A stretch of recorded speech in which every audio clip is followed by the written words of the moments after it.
कर्म और धर्म, इन दोनों में श्रेष्ठ कौन है?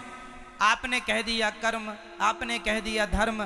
कहने से कुछ नहीं होता, हर चीज को सिद्ध करना होता, प्रूफ करना। आइए मैं सिद्ध करके बताऊं कि कर्म और धर्म में क्या अंतर है और दोनों में श्रेष्ठ क्या है।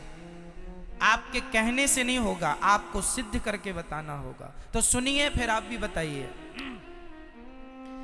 कर्म और धर्म में, दोनों में कौन श्रेष्ठ है? सो मैं आपको बताऊं, धर्म श्रेष्ठ है। कर्म और धर्म में क्या श्रेष्ठ है? धर्म। अब इसे मैं प्रूफ करता हूं। कैसे? सुनो।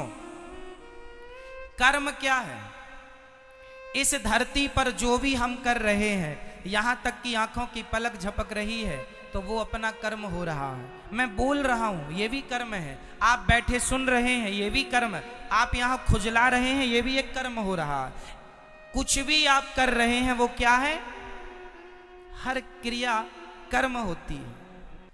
कर्म और धर्म, इस धरती पर जो हम कर रहे हैं, सब कुछ क्या है? कर्म। अच्छा ये बताओ, कोई शराब पी रहा है तो वो क्या कर रहा है? जोर से मैया, सुनने में ध्यान दो। वहां क्या ध्यान है? कोई शराब पी रहा है, वो अपना क्या कर रहा है? जोर से बोलो। वो अपना कर्म कर रहा है। कोई दूध पी रहा है, वो अपना क्या कर रहा है? कर्म कर रहा है। कोई झगड़ा कर रहा है, वो अपना क्या कर रहा है? झगड़ा करना भी कर्म है। शराब पीना भी कर्म है। दूध पीना भी कर्म है। माँ की आरती उतारना भी कर्म है। और माँ को गालियां देना भी कर्म ही है। परंतु अब हमारा धर्म जो है वो क्या काम करता है? सुनिएगा। धर्म जो है वो ये बताएगा कौन सा कर्म करना है और कौन सा कर्म नहीं करना। जैसे आपके घर में जब आप रोटी बनाती हो तो आटे को पहले चलनी से चाल लेती हो। आटे को चलनी से चालना क्यों पड़ता है? ताकि उसका अच्छा आटा अलग हो जाए, उसका चोकर चापर अलग हो जाए, गंदगी अलग हो जाए। सही है? तो जो भी क्रिया, जो भी हो रहा है, सब कुछ कर्म है। सब कुछ कर्म है। चलनी जो है वो अच्छे आटे को अलग, बुरे आटे को अलग करती है। उसी प्रकार धर्म एक चलनी है। धर्म ही बताता है कि कौन सा कर्म करना है और कौन सा कर्म। कर्म दो प्रकार के होते हैं, एक अच्छा कर्म, एक बुरा कर्म। कौन सा कर्म करना है? माँ की आरती उतारो, ये कर्म तो करना है, पर माँ को गाली देने का कर्म नहीं करना। दूध पीने का कर्म तो करना है, पर शराब पीने का कर्म। कौन सा कर्म करने योग्य है? भाई आज कोई मुर्गी को मार रहा है और मुर्गी को पका के खा रहा है, तो वो भी तो अपना कर्म कर रहा है। परंतु उसे धर्म का ज्ञान ना होने से वो मुर्गी मार रहा है, कर्म तो कर रहा है, पर वह कर्म उसे पाप देने वाला है।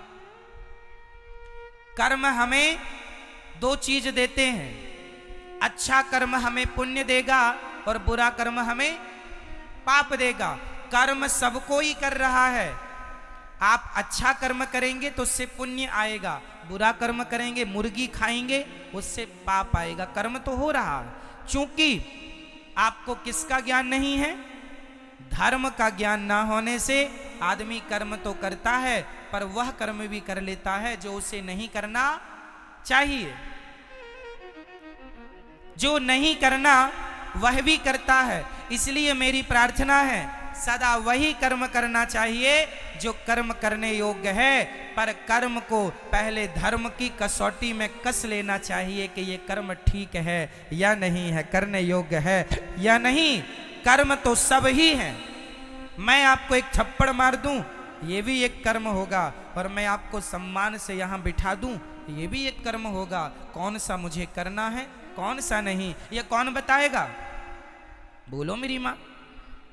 इसलिए प्रत्येक व्यक्ति को किसका ज्ञान होना चाहिए? जोर से, जोर से, धर्म का। यदि आप धर्म का ज्ञान रखते हैं तो आप जो भी कर्म करेंगे ठीक करेंगे। यदि आपको धर्म का नॉलेज नहीं है तो आप गलत कर्म कर सकते हैं, संभावना है, क्योंकि आपको ज्ञान नहीं है। जैसे एक पत्नी अपने पति को छोड़कर पराये पुरुष से संबंध रखे तो ये क्या है? वो अपना कर्म कर रही है। परंतु यदि उसे धर्म का ज्ञान होता तो ये हरकत वो कदापि ना करती। धर्म बताता है कि पति परमेश्वर है, इसलिए अपने पति को छोड़कर पराये पुरुष से संबंध रखना पाप है। यदि धर्म का ज्ञान होता तो अपने आप वो पाप से बच जाती। पाप से नहीं बची, क्यों? क्योंकि धर्म का ज्ञान नहीं था। और आज हमारे देश को धर्म निरपेक्ष कहा जाता है। गलत कहते हैं लोग, धर्म निरपेक्ष।